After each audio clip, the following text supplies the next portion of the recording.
Morning students, today we shall discuss about subject and predicate. Subject and predicate. More examples of subjects.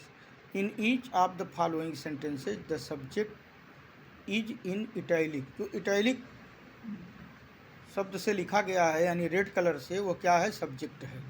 जैसे time flies, the Guptas have arrived, dead man tell no tales, our school cafeteria always smells bad, the children in the first row are toppers, the birds and the bees are flying in the trees, my little dog and my little cat play hide and seek. यानी मेरा कुत्ता और मेरी छोटी बिल्ली ये दोनों क्या खेल रहे हैं? लुका छिपी का खेल खेल रहे हैं. और वो बच्चे जो फर्स्ट रो में हैं वो टॉपर हैं. और इसी तरह से डेड मैन जो है, हम कुछ कह नहीं सकता, बात नहीं कर सकता. तो does the subject always comes before the verb? क्या सब्जेक्ट जो है हमेशा बिफोर माने पहले आता है, क्रिया के पहले आता है? नहीं. Subject is not always first. There are 3 situation. 3 situation ऐसे हैं in which subject appears after the verb. 3 situation ऐसे हैं कि जबकि ये हमेशा ये क्या आता है? आफ्टर द वर्ब आता है. क्या? सब्जेक्ट. जैसे in most question, for example most question, in most question, in many sentence beginning with here और दियर, इन सम सेंटेंसेस बिगिनिंग विथ 1 और मोर प्रीपोजिशनल फ्रेजेस. इन सब जो ये कंडीशन है इसमें कब आता है? ये बाद में आता है. क्रिया कब आता है? ये सब्जेक्ट जो है वर्ब के बाद आता है. सब्जेक्ट वर्ब के बाद आता है. जैसे in most question, in most question, are you ready? Are you ready? क्या तुम पढ़ते हो? The subject you appears after the verb. Did I forget to feed my cat? क्या मैं बिल्ली को खिलाना भूल चुका हूँ या भूल गया हूँ? तो ये जो सब्जेक्ट है आई कब आ रहा है? First half the verb did forget. In many sentences beginning with here और दियर. अनेक सेंटेंस जब हियर और दियर से शुरू होता है तो भी यही होता है. जैसे here comes the jury, the subject jury appears after the verb. Verb के बाद आया है. There are 15 apples in the basket. ये भी वर्ब के बाद आया है. 15 एप्पल्स, जो सब्जेक्ट 15 एप्पल्स है ये वर्ब के बाद आया है. इसी तरह से इन सम सेंटेंस बिगिनिंग विथ 1 और मोर प्रीपोजिशनल फ्रेज. जब प्रीपोजिशन का फ्रेज रहता है तब जो है वो भी इसी तरह से वर्ब के बाद आता है. क्या? सब्जेक्ट. ऐसे across the stream ran the frightened deer. अब यहाँ सब्जेक्ट डियर है, ये कब आया है? वर्ब रैन के बाद आया है. तो इस तरह से ये सब्जेक्ट के बारे में हो गया. प्रेडिकेट क्या है? Word or group of words that comes after the subject to complete the meaning of the sentence और क्लॉज. प्रेडिकेट क्या है? ये शब्दों का एक समूह है जो कि सब्जेक्ट के बाद आता है वाक्य को कंप्लीट करने के लिए. वाक्य को कंप्लीट करने के लिए सब्जेक्ट के बाद आता है.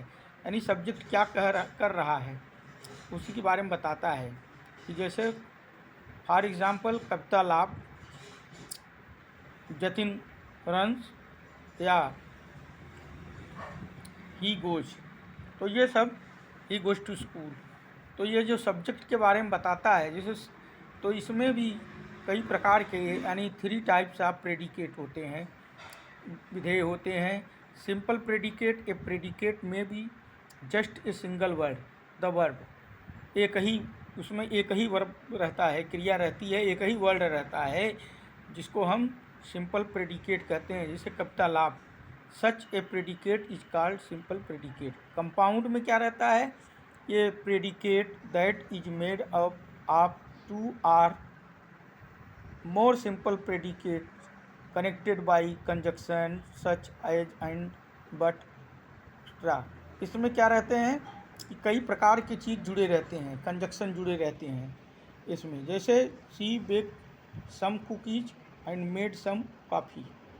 तो इसमें जो है हमने क्या देखा कि सी तो है ही है, इसके बाद जो है आगे सब जुड़ गए हैं, baked some cookies and made some coffee.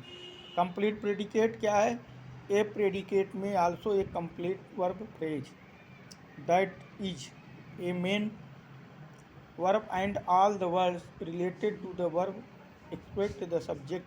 Such a predicate is called complete predicate।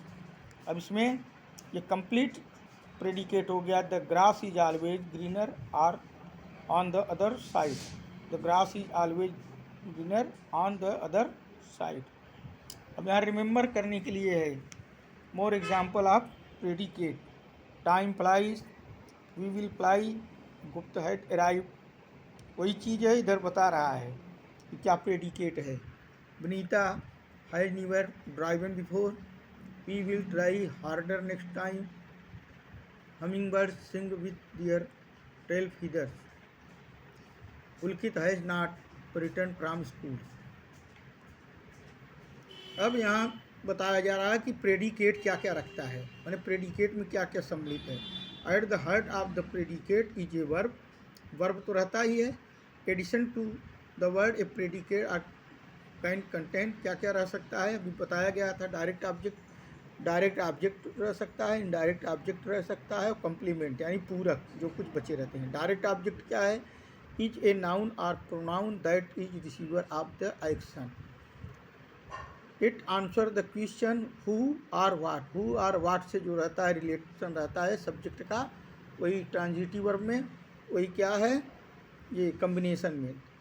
Always in objective case, हमेशा ऑब्जेक्टिव केस में रहता है।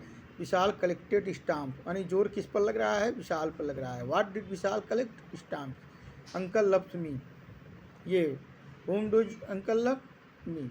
इनडायरेक्ट ऑब्जेक्ट में an indirect object usually precede a direct object, ये जो है प्रायः कहाँ प्रीसीड होता है, डायरेक्ट ऑब्जेक्ट से। It answer question to for from whom what। It is always in objective case and helps complete verb ideas such as give, tell, read, play, extra.